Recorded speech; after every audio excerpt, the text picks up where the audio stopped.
Hey, welcome back, folks. Week 6 kicking off with a marquee matchup between a pair of 4-1 squads. They would be the Philadelphia Eagles at the Carolina Panthers. You know, JB, I know you're going to be there Thursday night with CBS and Coach Cowher and Deion Sanders and the whole entire crowd. This is going to be a great game. This could be a precursor to an NFC Championship game if you look at the way that these two teams have played the first 5 weeks of the season.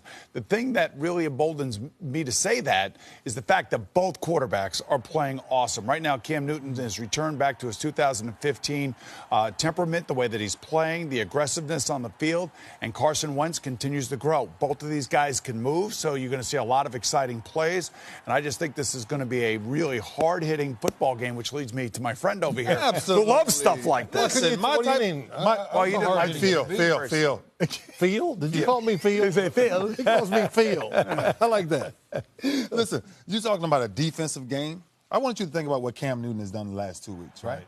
Cam Newton went into New England, beat Tom Brady. Right. Cam Newton went into Detroit and beat Matthew Stafford. Pretty big. That's big. And you talk about what these defenses are doing, Luke Kuechly and Thomas Davis. I watched those guys yesterday. And when I tell you football at its finest, like linebacker play at its finest, now Luke Kuechly had a couple of plays here and there, but I'm talking about overall what they're built to do. This Carolina team can really be scary going into the playoffs later in the year. Yeah, they got that other guy at linebacker, Shaq Thompson. He's you know what? I got to admit, here you are talking about linebacker play. I'm going, yeah, and I would never just watch a game and go, let me watch the linebacker. I know you do, but Luke Kuechly is one of those guys you have to keep your eye on when you watch it on TV. You go, for many reasons. One, he's always around the ball, but how fast he is and where he's smart, knows where to go. Let me give you something that people don't pay attention to, what makes him so good. He dissects every play before it even comes out. There was a play last week where the running back juked him out of his shoes, but forget that. He pointed to where the play was going before the ball was even snapped. He's like Tony Romo on the field. That's terrible. Right. Oh, listen to I was going to say that Tony Romo in the booth can basically point out a play. The one thing I will say about Luke Kuechly, I saw him his freshman year at Boston College. I was at the game. It was against North Carolina. He was getting a start. At the end of the game, that young man had 22 tackles. Yeah. And I said, somewhere down the line, this guy's going to be a great football player. He certainly turned out to be the captain of the Carolina Panthers. Stopping LeGarrette Blount. Well, that's the big thing to me. That's the fun part of the game. He's going to love this part. I mean, of course, the Philadelphia Eagles, Carson Wentz, as I tell him, it's John Wayne. Here he comes, baby. He's big, he's strong. The way he plays the game with reckless abandon, which is really cool. It kind of fits the city of Philadelphia. But they got a power running game, the Eagles do under Doug Peterson. Ray's talked about the linebackers on the defense for the Carolina Panthers.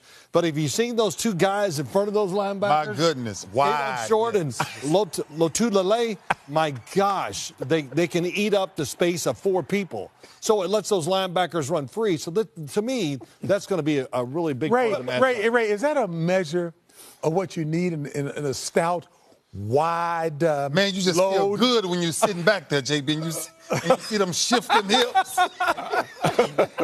You remember Earl Leggett? I've said this before. Earl Leggett was a great D-line coach, and he came to the Giants in 1993 with us. I said something about defense line. He goes, now, Sims, we need some tush hogs up there. I got some tush hogs. Tush hogs. Like, what are you? But that is how Carolina's been built. Yeah. That's why that speed of the linebackers is so important, that they can play all 3 down. A couple of things about the Eagles. Lane Johnson is in concussion protocol, so I'm not sure he's going to play. The other thing is they've been really beat up in the secondary, and they have been taken advantage of. A lot of slant routes by the Giants when they played them a couple weeks ago. But the one thing I will say, Carolina goes as Cam Newton goes. Cam Newton's a different player when Cam Newton smiles. When he smiles, everybody else receives his energy. That. Absolutely, they receive that. I fall in this trap every year, and I say I won't do it next year. But we judged him early the first couple games wrong. Why? Because he wasn't close to 100%. But now he's healthy, and he's playing with that smile because he knows he can make the plays. As we head out of here, I'm smiling at you guys. Rarely do I see his funny bone tickled, and rarely do I see you guys get excited about tush hogs. Just a reminder, our coverage of the Thursday night showdown, Philadelphia at Carolina, begins on NFL Network at 6 p.m. Eastern with